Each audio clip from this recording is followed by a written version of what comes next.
Herkese merhabalar, kanalıma hoş geldiniz. Bugün sizlere bu şekilde çiçek buketlerinde kullanılan bu yaprak tarifini paylaşacağım. Son zamanlarda çok görmeye başladım. Buketlerde çok kullanılıyor. Malzemelerimize baktığımızda ben bütün çiçeklerimde pamuklu ip tercih ediyorum. Şu kısmında, yaprağımızın bu kısmında ince tel kullandık. Onun kalınlığı da 0.4, 0.6 hangisi varsa elinizde kullanabilirsiniz. 0.3 varsa o ince gelir. Onu ikiye katlayıp kullanmanızı öneririm. Çünkü şöyle bakın, burası hareket ediyor. İnce olursa yaprağımız bu şekilde düşer. Kalın olduğu zaman daha iyi tutacaktır, daha sabit duracaktır.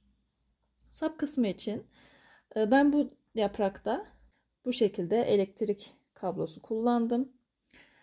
Sonrasında şu sap kısmının şuraya yapıştırmak için de az bir miktar yapıştırıcı kullanıyoruz. Ne kullanırsanız artık fark etmez. Malzemelerimiz bu şekilde. Hemen yapımına başlayabiliriz. Ben yine yaptıklarımı yazacağım üst kısma. Oradan da takip edebilirsiniz takıldığınız yerde. Şimdiden kolaylıklar diliyorum. Evet, zincir çekerek başlıyorum. Hemen zincir başlangıcımızı yapalım.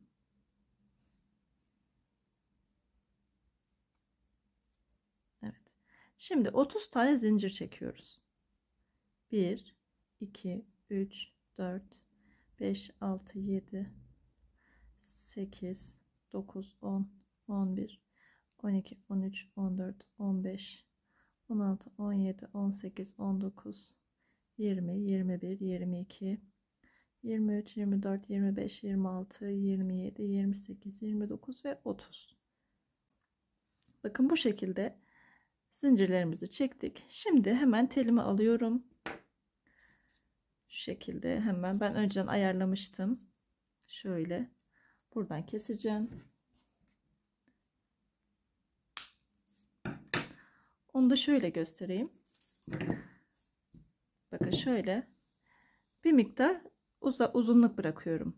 Şurada sap kısmında. Bir miktar uzunluk bırakalım. Ona göre ayarlayalım telimizi. Şöyle. Hemen şöyle tuttum. Örerken de bakın şurada biraz uzunluk bırakıyoruz. O sap kısmı dediğim yerde oraya denk geliyor. Şöyle katladım orayı. Telimle birlikte örmeye devam ediyorum. Şimdi bütün zincirlerin üzerine sık iğne ile dolduracağız. İki tarafı da karşılıklı olarak sık iğne yaparak tamamlayacağız. Sondan bir önceki zincirime batıyorum.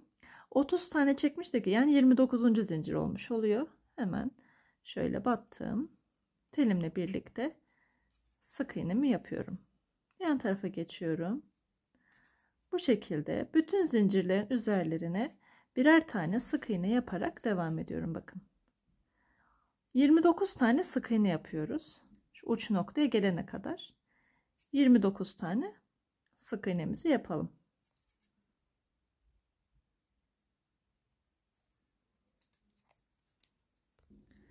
Evet, bakın uca kadar geldim. 29 tane sık iğneyi yaptım. Şimdi karşı tarafa geçeceğiz. Bunun için de en son yaptığımız yere bakın buraya bir tane daha sık iğne yapıyorum. Karşı tarafın başlangıcını yapmış oluyoruz yani. Burada uç noktaya 2 tane sık iğne yapmış olduk aynı yere. Hemen telimi de burada ayarlıyorum. Bakın şu iki ucu eşit olacak şekilde ayarlıyorum. Ve örmeye devam ediyorum. Burada şu ipimi de yürütüyorum. Şöyle.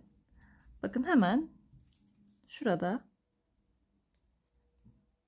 şuradaki sık iğnenin tam karşısına denk gelen yere batıyoruz. Şöyle göstereyim. Hemen karşı tarafa battım. Sık iğnelerimi örerek devam ediyorum. Bu şekilde. Burada da toplam 29 tane olacak. Şu uç noktaya kadar geliyoruz. 29 tane sık iğne oluyor yine. Onda nasıl sayalım? Şurada en son bitirdiğimiz yere bir tane daha batmıştık ya. Oradan onu bir sayarak 1, 2, 3 tane yaptık şimdi. 29'a tamamlayalım bunu. Bakın bu şekilde tamamladım. 29 tane oldu. Şimdi burada Hemen ilk yaptığımız sık iğnenin tepesine batıyorum. Bu şekilde 2 dalına birden battım. İlmek kaydırma yapıyorum ve bir tane zincir çekiyorum. Bakın. Şimdi burada şu yapraklarımızı, şu uç kısımlarını oluşturmaya başlayacağız artık. Şunu şöyle katlıyorum telime. Bir tane zincir çekmiştik ya. Bunu 9'a tamamlıyorum. 2, 3, 4, 5, 6, 7, 8 ve 9.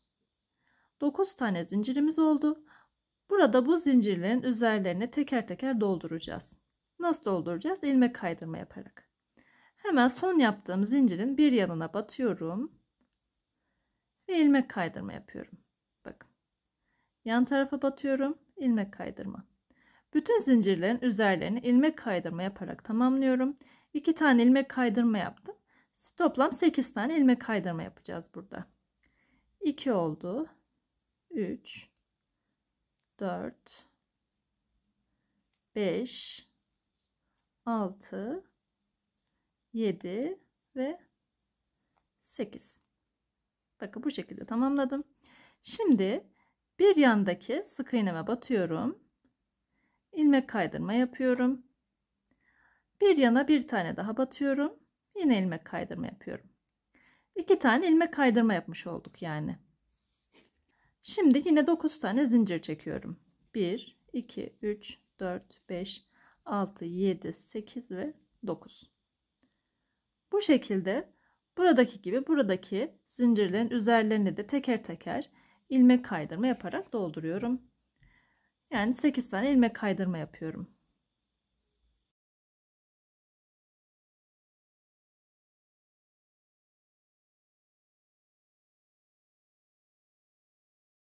Evet, sonuncuyu yaptım. Şimdi yine yan taraftaki sık iğneye batıyorum. Bakın şurası bizim işlem yaptığımız sık iğne. Hemen onun yan tarafına battım ve ilmek kaydırma yaptım. Bir yana bir tane daha ilmek kaydırma yapıyorum. Yan taraftaki sık iğneme battım. İlmek kaydırma yaptım. Evet. Şimdi 8 tane zincir çekiyorum. 1, 2, 3, 4, 5, 6, 7 ve 8. Bu şekilde. Bakın 9 olandan 2 tane yaptık. Şimdi 8'liye geçtim. Bu 8'li olandan yani 8 zincir çekerek yaptığımızda toplam 3 tane yapacağız. 8 zincirin üzerine 7 ilmek kaydırmayla tamamlıyorum. Hemen en sonun bir yanına batıyoruz. 7 tane ilmek kaydırma yapıyoruz. 1, 2, 3, 4, 5, 6 ve 7. Hemen yan taraftaki sık iğneme batıyorum. İlmek kaydırma yapıyorum. Bir yana batıyorum. Bir tane daha ilmek kaydırma yapıyorum. 8 tane zincir çekiyorum. 1, 2, 3, 4, 5, 6, 7 ve 8. Evet. Şimdi bir tanesini yaptık. Bundan 2 tane daha yapalım. Toplam 3 tane olacak 8'liden. Bakın 9'dan 2 tane yaptık. 8'liden 3 tane yapacağız. Bunu 3'e tamamlayalım. Gelelim. Evet, bakın 3 taneyi tamamladım. Şimdi yan tarafa geçiyorum. Yandaki sık iğneye yani. Bir tane ilmek kaydırma yapıyorum. Bir yana geçiyorum. Bir tane daha ilmek kaydırma yapıyorum. 2 tane ilmek kaydırma yapmış oluyoruz yani yan yana. Şimdi 7 tane zincir çekiyorum. 1, 2, 3, 4, 5, 6 ve 7. Şu telimi biraz şöyle katlayayım. Evet. Şimdi bu 7 zincirin üzerine 6 ilmek kaydırmayla tamamlıyoruz. Bu işlemden de yani 7'li zincirden yine 3 tane yapacağız. Aynı işlemi 3 kere tekrarlamış olacağız. Yapalım yine 3 tane.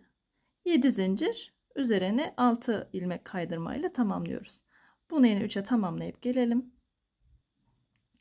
Evet, bakın 3 tane yaptım.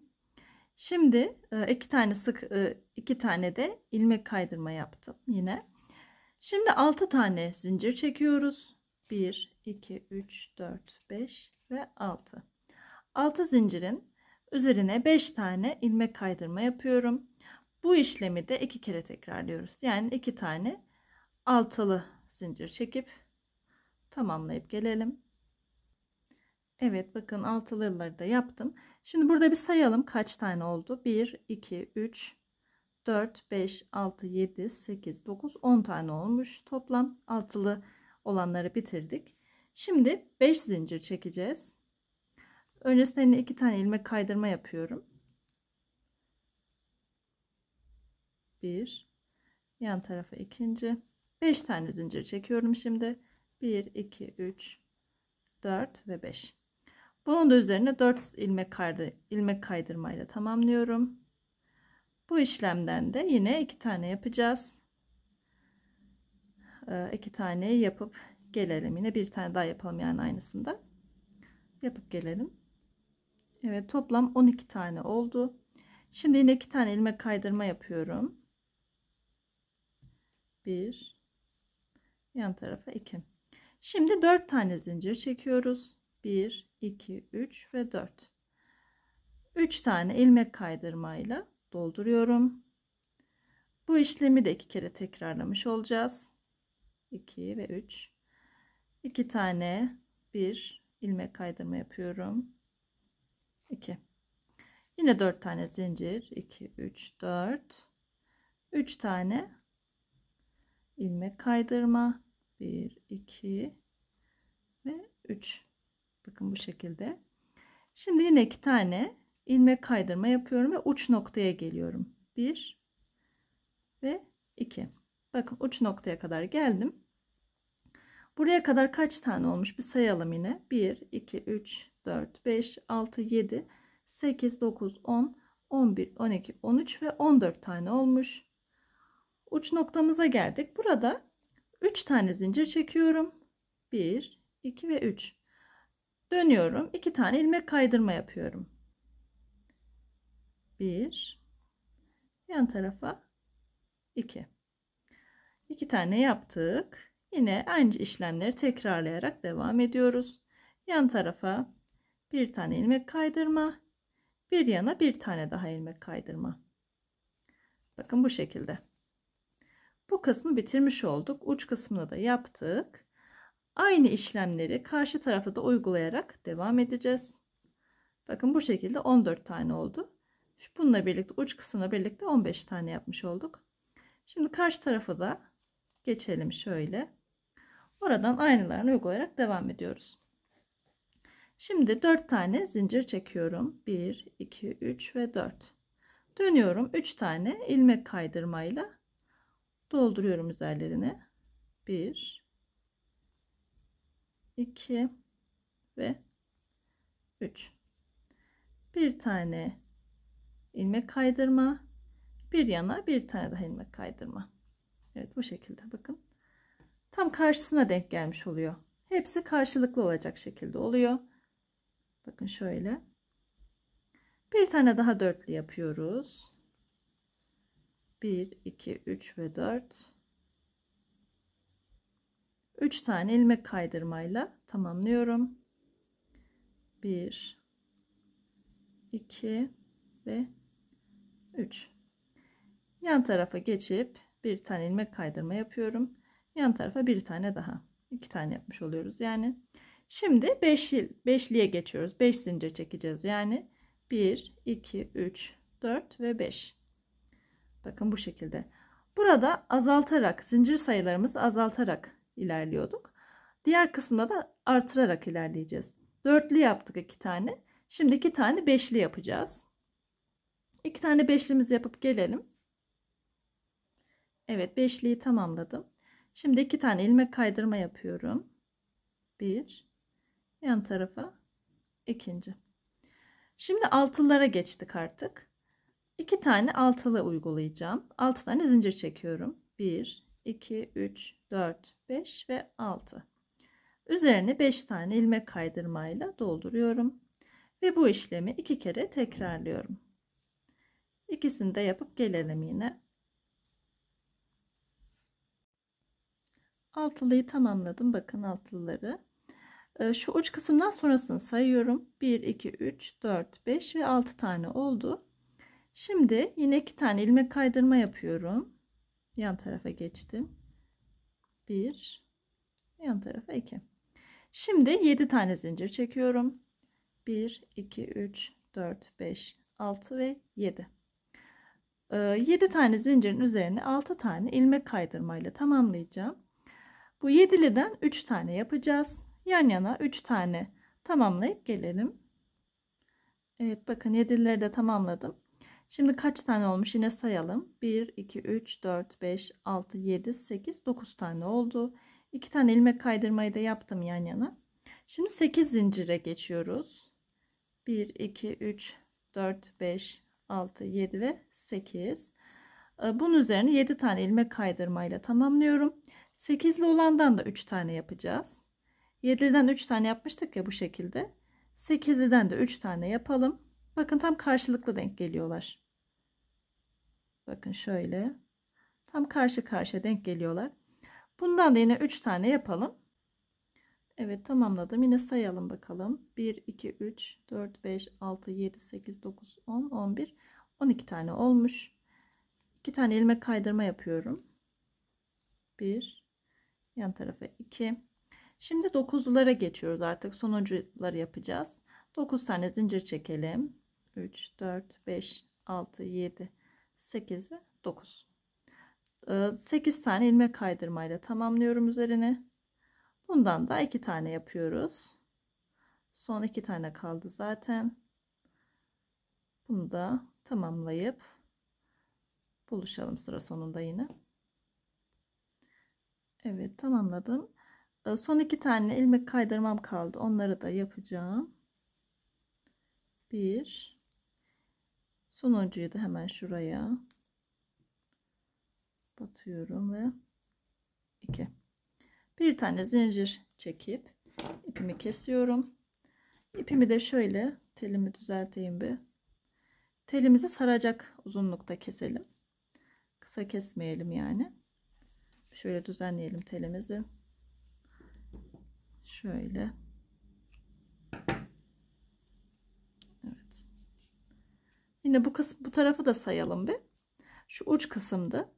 Şuradan sonrasını sayıyorduk. 1, 2, 3, 4, 5, 6, 7, 8, 9, 10, 11, 12, 13 ve 14 tane olmuş. Burada da bu tarafta da 14'tü. Burada da 14. Tamamlamış olduk. Şimdi şu ipimi arkaya çekeceğim.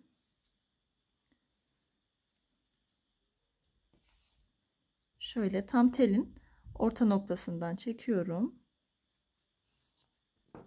Ve etrafını sarıyorum telimin. Şöyle.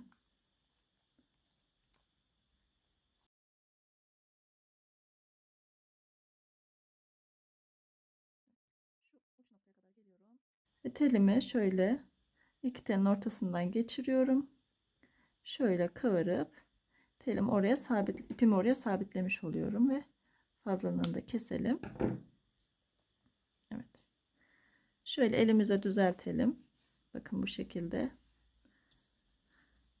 Tamamlamış olduk. Şimdi bunu sap kısmına, yani kalın telimize sabitleyebiliriz artık. Bakın bu şekilde. Evet, şimdi yaprağımız için ben bu sefer böyle bir elektrik kablosu kullandım, elektrik teli. Şimdi şöyle yeşil ipimi alıyorum. Bunu tam şöyle şu kısma denk gelecek şekilde, bakın. Şuradan hiç boşluk bırakmıyorum. Şöyle tutup ipimi sarıyorum.